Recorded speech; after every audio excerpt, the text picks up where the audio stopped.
मोमिनो, तुम्हें क्या हुआ है जब तुमसे कहा जाता है कि अल्लाह की राह में जिहाद के लिए निकलो तो तुम जमीन से चिपके जाते हो, यानी घरों से निकलना नहीं चाहते? क्या तुम आखिरत की नेमतों को छोड़कर दुनिया की जिंदगी पर खुश हो बैठे हो?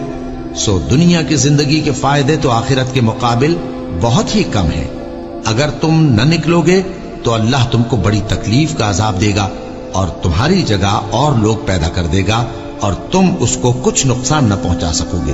और अल्लाह हर चीज पर कुदरत रखता है। और जो लोग सोना और चांदी जमा करते हैं और उसको अल्लाह के रास्ते में खर्च नहीं करते, उनको उस दिन के अजाब अलीम की खबर सुना दो, जिस दिन वो माल दोज़ख की आग में खूब गर्म किया जाएगा। फिर उससे उन वकीलों की पेशानियां और पहलू और पीठें दागी जाएंगी और कहा जाएगा कि ये वही है जो तुमने अपने लिए जमा किया था। सो जो तुम जमा करते थे अब उसका मजा चखो। और कुर्बानी की अय्याम मालूम में मवेशी चौपायों के ज़बह के वक्त जो अल्लाह ने उनको दिए हैं उन पर अल्लाह का नाम ले। अब उसमें से तुम खुद भी खाओ और खस्ता हाल जरूरतमंद को भी खिलाओ। फिर चाहिए कि लोग अपना मैल कुचैल दूर करें और मन्नतें पूरी करें और उस कदीम घर यानी बैतुल्लाह का तवाफ करें। ये हमारा हुक्म है। और जो शख्स अदब की चीजों की जो अल्लाह ने मुकर्रर की हैं ताजीम करे तो ये उसके परवरदिगार के नजदीक उसके हक में बेहतर है।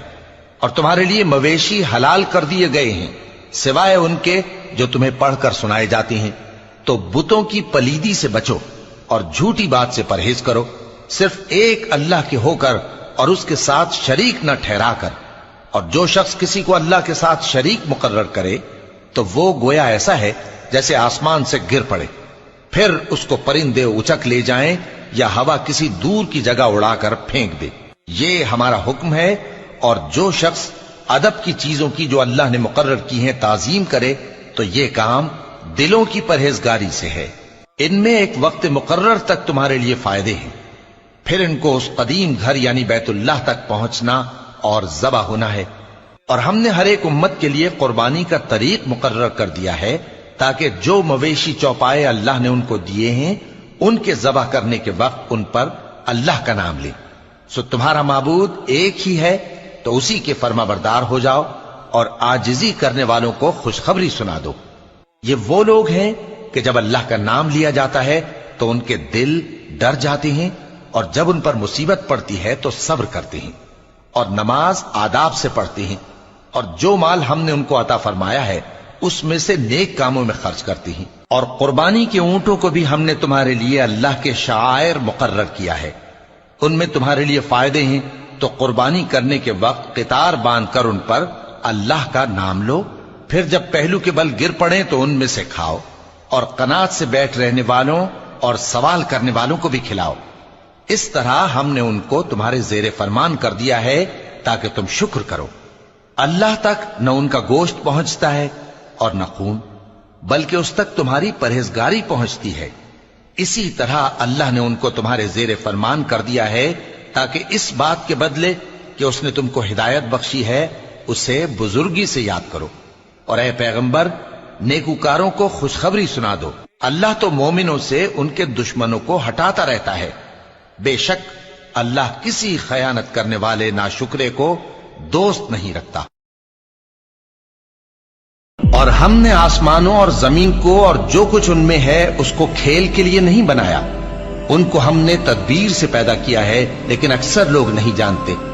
कुछ शक नहीं कि फैसले का दिन इन सब के जी उठने का वक्त है, जिस दिन कोई दोस्त किसी दोस्त के कुछ काम ना आएगा और न उनको मदद मिलेगी मगर जिस पर अल्लाह मेहरबानी करे। बेशक वही गालिब है, बड़ा मेहरबान है। कारों का खाना होगा जैसे पिघला हुआ तांबा, वो थुहर पेटों में इस तरह खौलेगा जिस तरह गर्म पानी खौलता है।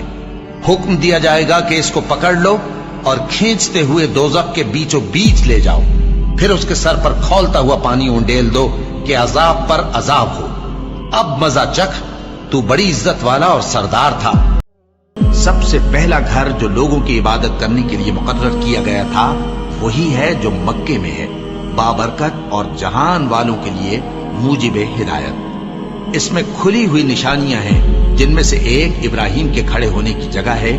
जो शख्स इस मुबारक घर में दाखिल हुआ उसने अमन पा लिया, और लोगों पर अल्लाह का हक यानी फर्ज है कि जो इस घर तक जाने का मकदूर रखे वो इसका हज करे, और जो इस हुक्म की तामील न करेगा तो अल्लाह भी अहले आलम से बेनियाज है। और जब हमने खाना काबा को लोगों के लिए जमा होने और अमन पाने की जगह मुकर्रर किया और हुक्म दिया कि जिस मकाम पर इब्राहिम खड़े होते थे उसको नमाज की जगह बना लो, और इब्राहिम और इस्माइल को हुक्म भेजा कि तवाफ करने वालों और एतिकाफ करने वालों और रुकू करने वालों और सजदा करने वालों के लिए मेरे घर को पाक साफ रखा करो।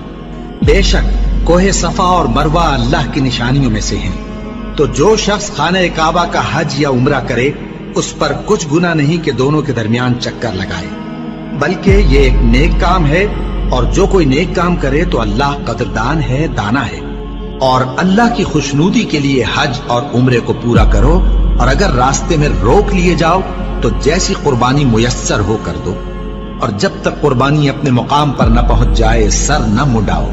और अगर कोई तुम में बीमार हो या उसके सर में किसी तरह की तकलीफ हो तो अगर वो सर मुंडा ले तो उसके बदले रोजे रखे या सदका दे या कुर्बानी करे। फिर जब तकलीफ दूर होकर तुम मुतमईन हो जाओ तो जो तुम में हज के वक्त तक उम्रे से फायदा उठाना चाहे वो जैसी कुर्बानी मुयस्सर हो करे, और जिसको कुर्बानी न मिले वो 3 रोजे अय्याम हज में रखे और 7 जब वापस हो। ये पूरे 10 हुए। ये हुक्म उस शख्स के लिए है जिसके अहलो अयाल मक्के में न रहते हों। और अल्लाह से डरते रहो और जान रखो कि अल्लाह सख्त अजाब देने वाला है। हज के महीने मुअय्यन हैं जो मालूम है, तो जो शख्स इन महीनों में हज की नीयत कर ले तो हज के दिनों में न औरतों से इख्तिलात करे, न कोई बुरा काम करे और न किसी से झगड़े। और जो नेक काम तुम करोगे वो अल्लाह को मालूम हो जाएगा। और ज़ादे राह यानी रस्ते का खर्च साथ ले जाओ, क्योंकि बेहतरीन ज़ादे राह परहेजगारी है। और ऐ अहले अक्ल, मुझी से डरते रहो, इसका तुम्हें कुछ गुनाह नहीं कि हज के दिनों में बजरिए तिजारत अपने परवरदिगार से रोजी तलब करो। और जब अरफात से वापस होने लगो तो मशर हराम यानी मुज़दलिफा में अल्लाह का जिक्र करो, और उस तरह जिक्र करो जिस तरह उसने तुमको सिखाया। और इससे पेशतर तुम लोग इन तरीकों से महज नावाकिफ थे। फिर जहां से और लोग वापस हों वहीं से तुम भी वापस हो, और अल्लाह से बख्शिश मांगो, बेशक अल्लाह बख्शने वाला है, रहमत करने वाला है। फिर जब हज के तमाम अरकान पूरे कर चुको तो मिना में अल्लाह को याद करो जिस तरह अपने बाप दादा को याद किया करते थे, बल्कि उससे भी ज्यादा।